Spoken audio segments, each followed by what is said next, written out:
This is James Robert Deal. Today is December the 5th, 2017, and this is my backyard. This is the hawthorn bush. It's gone to sleep. The hummingbirds love it. Now this is Italian kale, and it's my favorite. Now the way to prune this is different than what I thought. I used to think you should always just take the bottom ones off and let it get tall and spindly. But I've decided the best thing to do is just whack it off, the whole thing, and let the whole thing grow. You get more leaves that way.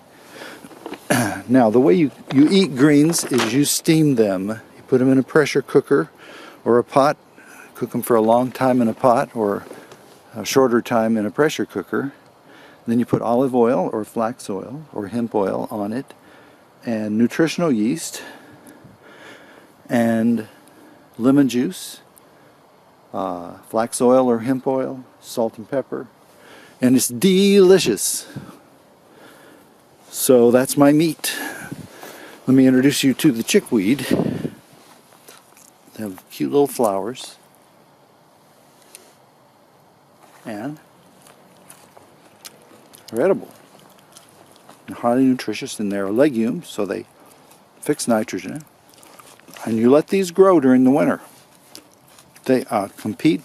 During the summer, you will take them out because they'll steal water from the other plants. During the winter, just let them grow, and the ground cover protects the ground. This is red Russian kale, I think. This is a chard, Swiss chard, which in Switzerland is called American chard. Lettuce is coming up. This is curly kale, one of my favorites.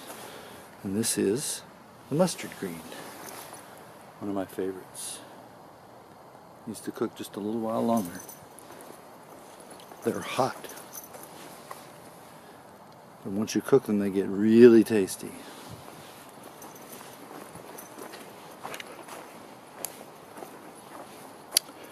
So you'll notice that this is new wood chips.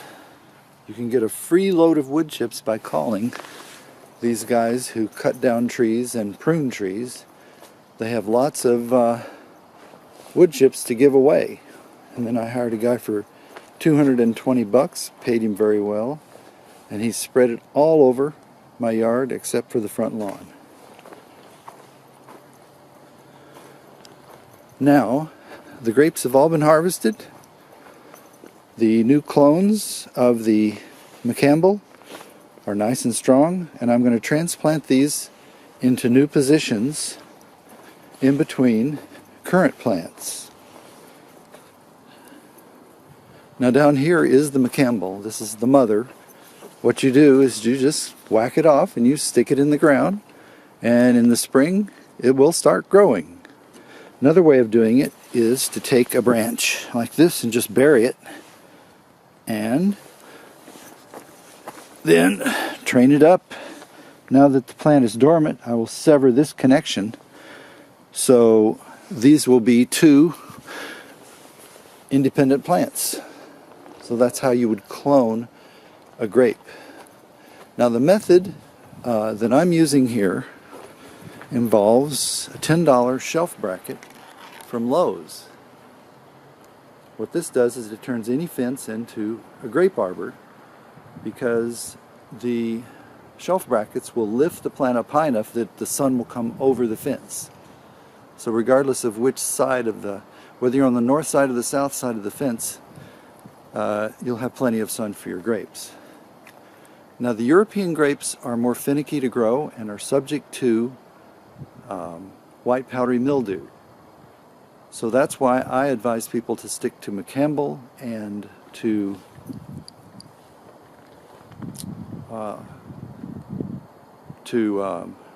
Concord grapes. And there's a few more varieties that aren't subject to white powdery mildew. I'll try to do a special video just on grapes. So the fruit trees have done okay this year. This is a beauty plum, and it produced heavily this year. Beauty plum, planted in 2010, so it's 7 years old. It needs another severe pruning. You got to cut it back. So all these we've cut back, and some of them totally eliminated, because the plant can only produce so many plums. And this is a pear apple. It needs another severe pruning. It didn't produce well this year. This is a fig, and it produced very well. My advice for you on figs is to prune them really close in, because what happens is they get so heavy with figs that the limbs bend down and they break. So make sure that all your limbs are angling upwards. That helps them absorb the weight of the figs. And this is an Italian prune plum that has never produced well, and I don't know why. Here's a pear tree. Here's a kumquat or something. What is this?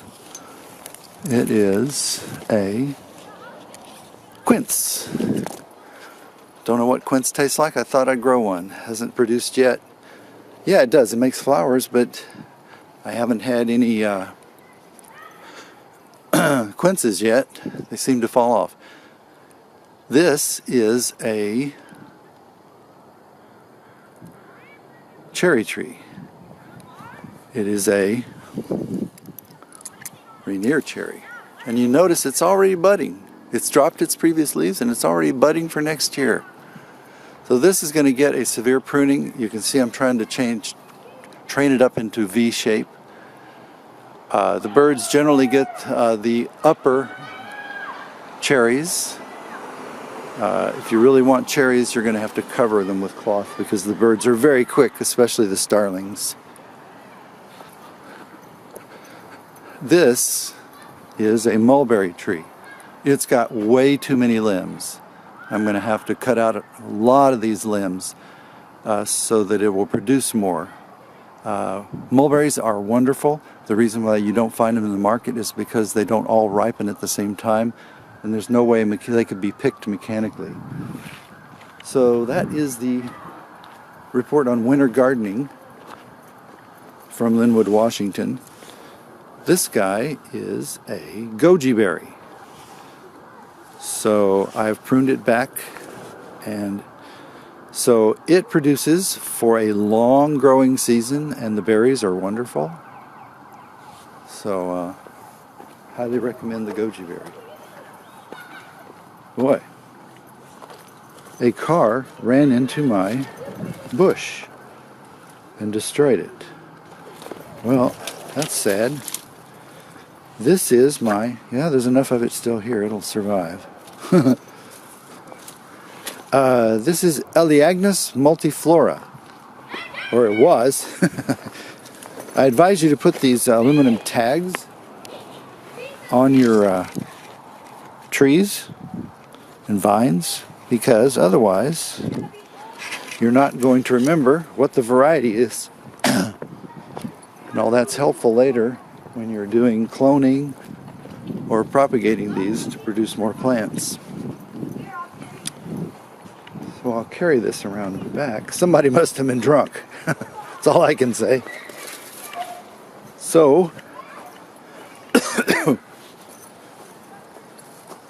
an example of conventionality is that seeds are only sold in the stores in the spring.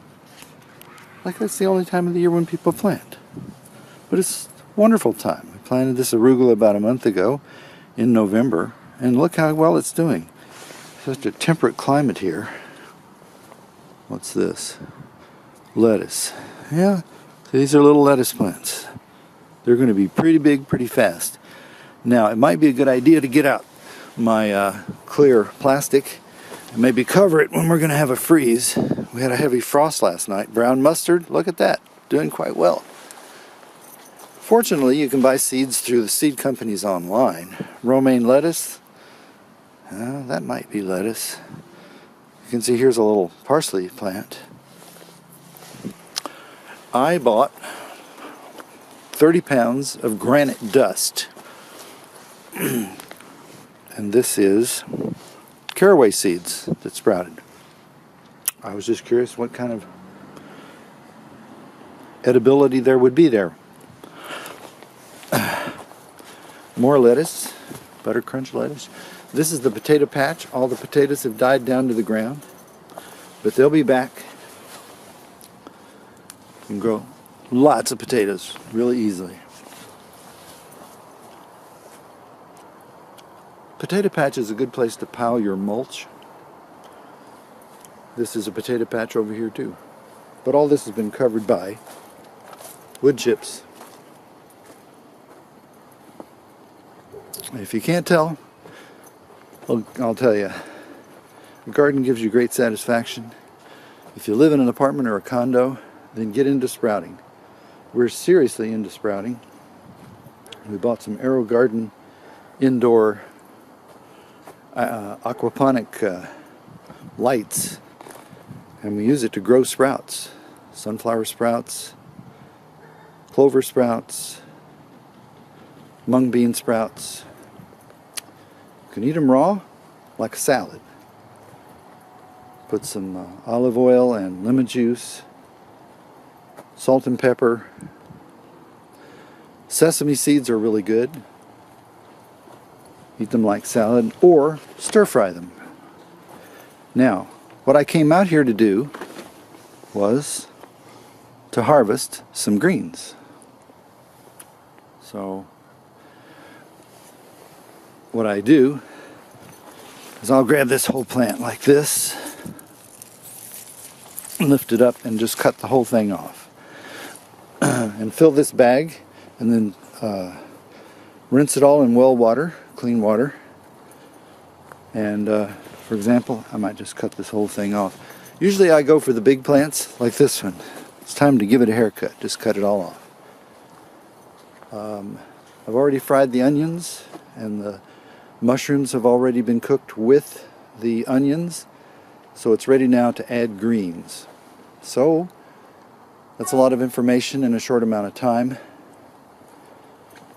and I invite you to visit jamesrobertdeal.org. I invite you to buy my book. Go to whattosurveygoddess.com. I invite you to hire me as your real estate broker. Go to washingtonattorneybroker.com. And I run for office every year, so I invite you to vote for me, jamesrobertdeal.org. And that's it for June the 6th, 2017.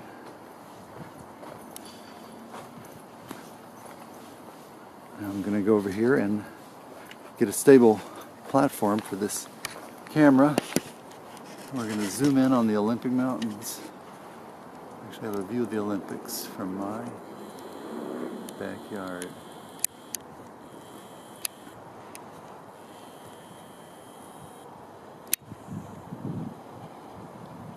There we go.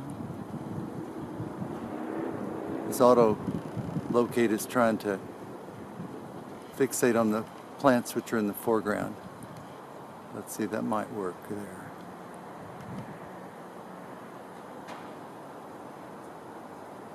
It's an auto-centering thing that keeps moving the image around. That's the Olympics, about 10,000 feet high. That's it.